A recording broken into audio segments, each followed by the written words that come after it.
Sugar எதனால சாப்பிடக்கூடாதுன்னு சொல்றாங்க? அது சாப்பிட்றதுனால நம்ம உடம்புல நிஜமாலே என்ன நடக்குது? இப்போ பொதுவாக எந்த உணவு எடுத்துக்கிட்டீங்கனாலுமே அதில் ஸ்டார்ச், குளுக்கோஸ், ஃப்ரக்டோஸ், சுக்ரோஸ்னு எல்லாமே இருக்கும்.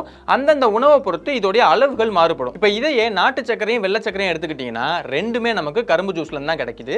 கரும்பு ஜூஸை நல்லா அப்படியே கொதிக்க விட்டு அது கெட்டியானதுக்கு அப்புறமா அதை உடச்சி நம்ம கொடுக்கக்கூடியதான் நமக்கு இந்த நாட்டு சர்க்கரை. அதுவே வெள்ளை சர்க்கரை எடுத்துக்கிட்டோம்னா இந்த கரும்பு ஜூஸ்ல மொலாசஸ் அப்படின்னு ஒன்று இருக்கும். அதை எல்லாத்தையும் நீக்கிட்டு மீதி இருக்கக்கூடிய எல்லாத்தையும் ரிஃபைன் பண்ணி நம்ம கொடுக்கக்கூடியதான் இந்த வெள்ளை சர்க்கரை. இந்த நாட்டு சர்க்கரையிலும் வெள்ளை சர்க்கரையிலும் என்ன இருக்கு அப்படின்னு பார்த்தோம்னா ரெண்டுலயுமே சுக்ரோஸ் தான் அதிகமா இருக்கு.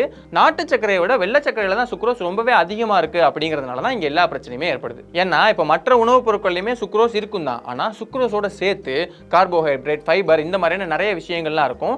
இது எல்லாமே ரொம்ப பெரிய பெரிய செயினா ஒன்னோட ஒன்று இணைஞ்சிருக்கும். அப்படி பெரிய செயினா இருக்கிறதுனால நம்ம உடம்புக்குள்ள அதெல்லாம் போகும்போது உடம்பு அதெல்லாத்தையும் பிரேக் பண்ணி அதை குளுக்கோஸா மாத்துறதுக்கு கொஞ்சம் டைம் ஆகும். அப்ப அதெல்லாம் டைம் ஆகுதுங்கிறதுனால பேங்க்ரியாஸ் சரியான நேரம் எடுத்துக்கிட்டு இன்சுலினை கரெக்டா சுரக்கும். அப்ப அங்க எந்த பிரச்சனையும் இல்லாம எல்லாமே கரெக்டா நடக்கும். ஆனா அதுவே இந்த வெள்ளை சர்க்கரையிலையும் நாட்டு சர்க்கரையிலையும் சுக்ரோஸ் அதிகமா இருக்கிறதுனால அது ரொம்ப சீக்கிரமாவே உடைஞ்சிரும். ஏன்னா அதோட செயின் எல்லாமே ரொம்ப ரொம்ப சின்னதா இருக்குங்கிறதுனால ரொம்ப சீக்கிரமாவே உடைஞ்சு நம்ம உடம்புடைய குளுக்கோஸ் லெவலை ரொம்ப சீக்கிரமாவே ஏற்றி விட்டுரும். அதனால தான் லோ சுகர் இருக்கிறவங்க டக்குன்னு மயங்குறாங்க இல்லை ஒரு மாதிரி கேர் ஆகுறாங்க அப்படின்னா ஒரு சாக்லேட் சாப்பிடுங்க அப்படின்னு சொல்லுவாங்க. சாக்லேட் சாப்பிட்ட உடனே அவங்களோட உடம்புல டக்குன்னு அந்த குளுக்கோஸ் லெவல் ஏறிடும். அப்போ அவங்க நார்மல் லெவலுக்கு வந்துருவாங்க. இப்படி டக்குன்னு நம்ம உடம்புல குளுக்கோஸோட அளவு ஏறும்போது பேங்க்ரியாஸ் ரொம்ப வேகமாகவும் ரொம்ப அதிகமாகவும் இன்சுலினை சுரக்க வேண்டி இருக்கும். அப்போ அதுக்கு ரொம்ப அதிகமான ஸ்ட்ரெயின் ஏற்படும். இது ஏதோ ஒரு தடவை 2 தடவை தான் நடக்குதுன்னா நம்ம பேங்க்ரியாஸ் ஒரு மாதிரி மேட்ச் பண்ணிக்கும். ஏன்னா நம்ம பாடியே அதுக்கேற்ற மாதிரி மேட்ச் பண்ணக்கூடிய அந்த திறன் இருக்கிறது தான். ஆனால் இதை தொடர்ந்து அதிகமாக பண்ணிக்கிட்டே இருக்கும் அப்படிங்கிற பட்சத்தில் ஒரு கட்டத்தில் அந்த கணையம் அதோடைய அந்த இன்சுலினை சுரக்கக்கூடிய அந்த திறமையை கொஞ்சம் கொஞ்சமாக லூஸ் பண்ண ஆரம்பிக்கும். இல்லைனா மொத்தமாகவே லூஸ் பண்ணிடும்.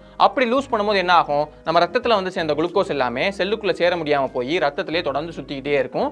இதை தான் டயாபெட்டிஸ், அதாவது தமிழில் நீரிழிவு நோய் அப்படின்னு சொல்கிறாங்க. இந்த டயாபெட்டிஸ் சர்க்கரை அதிகமாக சாப்பிட்றதால தான் ஏற்படும் அப்படிங்கிறது கிடையாது.